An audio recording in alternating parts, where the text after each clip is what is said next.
Meron nang nag-request sa akin, isang grupo daw sila kabayan, kaya dinamihan ko talaga yung prepare na pagkain para sa kanila.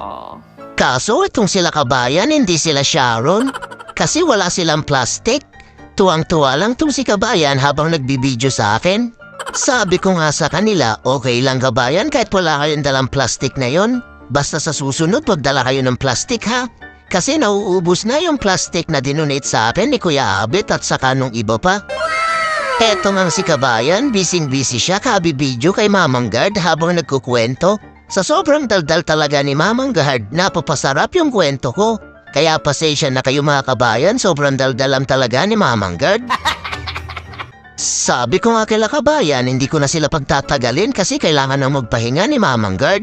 Bago kasi ako matulog, nagre-reply ako sa mga comment ninyo at binabasa ko yung iba. Dumarami nga yung mga nagme-message sa akin para manghingi ng cash. Ang sabi ko sa kanila, sa ngayon mga kabayan, pagkain pa lang yung libre dito sa trabaho ko. Hayaan nyo, pagka libre na yung pera dito sa trabaho ko, kayo ang una pong pagbibigyan. Ipamimigay ko rin kapag libre na yung pera dito sa trabaho ko. Sana all.